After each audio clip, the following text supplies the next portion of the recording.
90च्या दशकातल्या त्या उन्हाळ्यातल्या सुट्ट्यांची गोष्टच वेगळी असायची.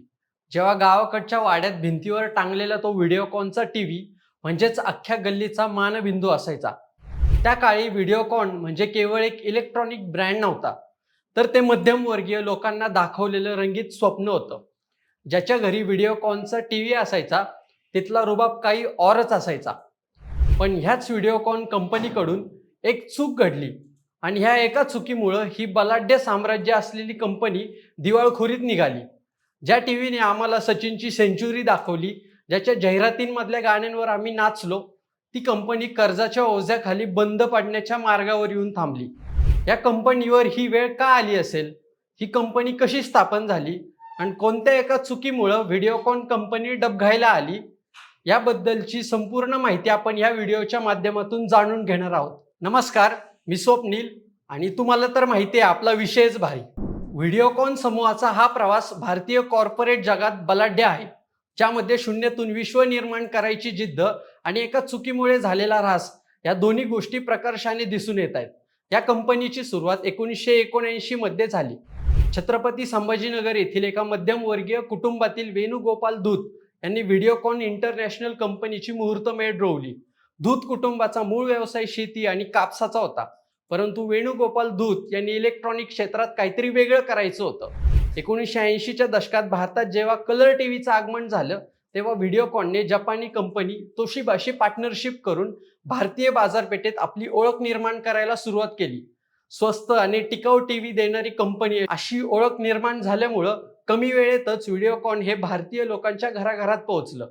त्यांनी केवळ टीव्हीच बनवले नाहीत, तर वॉशिंग मशीन, फ्रीज आणि एसी बनवून क्रांती घडवून आणली.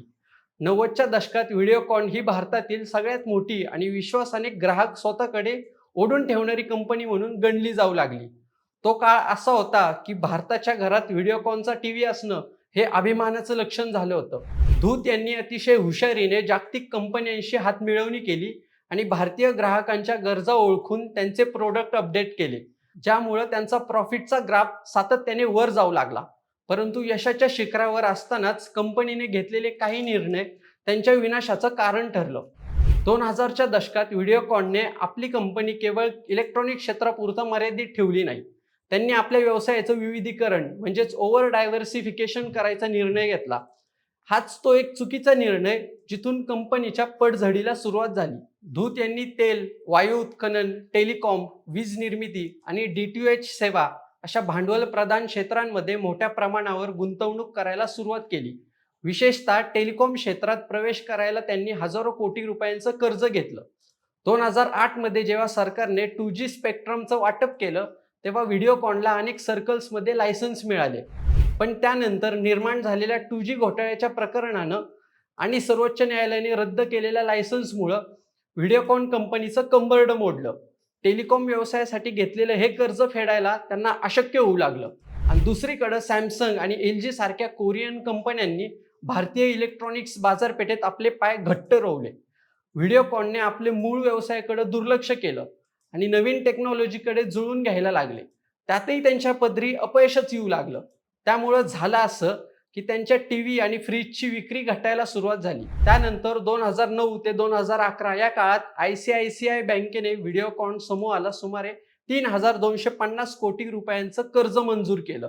मात्र या कर्जाच्या बदल्यात वेणुगोपाल धूत यांनी चंदा कोचर यांचे पती दीपक कोचर यांच्या न्यू पॉवर रिन्युएबल्स नावाच्या कंपनीत मोठी गुंतवणूक केली. हा व्यवहार क्विड प्रो को म्हणजेच काहीतरी मिळवण्यासाठी दिलेली लाच अशा स्वरूपाचा असल्याचा आरोप तपास यंत्रणांनी केला. नंतर या तपासात असं समोर आलं की ICICI बँकेने तत्कालीन CEO चंदा कोचर यांनी आपल्या पदाचा गैरवापर करून व्हिडिओकॉनला कर्ज दिलं आणि त्या बदल्यात धूत यांनी दीपक कोचर यांच्या बिझनेसमध्ये कोट्यवधी रुपये गुंतवले. एवढंच नाही तर धूत यांनी न्यू पॉवर मधील आपली मालकी दीपक कोचर यांच्या नावावर अत्यंत कमी किमतीत देऊन टाकली. त्यानंतर 2016 मध्ये अरविंद गुप्ता नावाच्या एका व्हिस ब्लोअरने या व्यवहारांना सगळ्यांसमोर उघडकीस आणलं आणि त्यानंतर CBI, ED सारख्या यंत्रणांनी धूत आणि कोचर कुटुंबाला धारेवर धरलं. या भ्रष्टाचाराच्या आरोपामुळे कंपनीची उरली सुरली प्रतिमा सुद्धा धुळीला मिसळू लागली आणि व्यवस्थापन पूर्णपणे कोलमडून गेलं. त्यासोबतच या कायदेशीर कारवाईमध्ये अडकल्यामुळे व्हिडिओकॉनला नवीन भांडवल उभं करायला अशक्य झालं. त्यात बँकेचं कर्ज थकल्यामुळं 2017-2018 मध्ये कंपनी दिवाळखोरीच्या प्रक्रियेत ओढली गेली. 90,000 कोटी रुपयांहून जास्त कर्जबाजारी झाल्यामुळं रिझर्व्ह बँकेने व्हिडिओकॉनला NPA घोषित केलं आणि हे प्रकरण नॅशनल कंपनी लॉ ट्रिब्युनलकडे देण्यात आलं. डिसेंबर 2022 मध्ये सीबीआयने या घोटाळ्या प्रकरणी चंदा कोचर, दीपक कोचर आणि वेणुगोपाल धूत यांना अटक केली, ज्यामुळं भारतीय कॉर्पोरेट विभाग हादरून गेला. व्हिडिओकॉन कंपनी दिवाळखोरीत असतानाच वेदांता समूहाने त्यांच्या ट्विन स्टार टेक्नॉलॉजीने कंपनी विकत घ्यायचा प्रयत्न केला, पण बँकांच्या प्रचंड थकबाकीच्या तुलनेत ती बोली कमी प्रमाणात असल्यानं कायदेशीर संघर्ष सुरूच राहिला. छत्रपती संभाजीनगरच्या मातीत शून्यातून उभं राहिलेलं हे साम्राज्य केवळ ओव्हर कॉन्फिडन्स आणि एका चुकीच्या निर्णयामुळे डबघाईला आलं. त्याचबरोबर आर्थिक गैरव्यवहारांमुळे ही कंपनी रसतळाला गेली. आज व्हिडिओकॉनची ही अवस्था भारतीय उद्योजकांसाठी एक मोठा धडा आहे की व्यवसायाचा विस्तार करताना जर पैशाचं नियोजन आणि ट्रान्सपरन्सी यांचा मेळ बसला नाही तर मोठ्या मेहनतीनं उभं केलेलं साम्राज्यही झटक्यात कोसळू शकतं. सध्या व्हिडिओकॉन D2H या कंपनीचं डिश टीव्ही मध्ये विलिनीकरण झालेलं आपल्याला बघायला मिळतंय. आजही D2H हा ब्रँड लोकांमध्ये वापरला जातो, पण याचं संपूर्ण नियंत्रण डिश टीव्ही इंडियाकडे आहे आणि व्हिडिओकॉन कंपनीचा मुख्य व्यवसाय हा वेदांता समूहाच्या ताब्यात आहे. आजही व्हिडिओकॉन कंपनीचा लोगो पाहिल्यावर आपल्याला गावाकडच्या घरातल्या टीव्हीची आठवण येते. रिमोटनं टीव्ही ऑन केला की टीव्हीवर भला मोठा व्हिडिओकॉनचा लोगो यायचा. लगबगीनं स्वयंपाक उरकून गल्लीतली कुटुंब घरी रामायण बघायला येऊन बसायची. पोरं दुपारच्या वेळेला शाळेतून घरी आली की रंगीत टीव्ही समोर आहे त्याच शाळेच्या युनिफॉर्मवर शक्तिमानच्या गिरक्या घेत बसायची. पण आता हीच कंपनी बंद पडायच्या मार्गावर आली आहे. तर मंडळी, तुम्हाला काय वाटतं या कंपनीबद्दल? वेणुगोपाल धूत पुन्हा व्हिडिओकॉनचे मालकी हक्क स्वतःकडे घेतील की व्हिडिओकॉन कंपनी पूर्णपणे बंद पडेल? हे आम्हाला कमेंट करून सांगा आणि आमच्या विशेष भारी चॅनलला सबस्क्राईब करायला विसरू नका. धन्यवाद.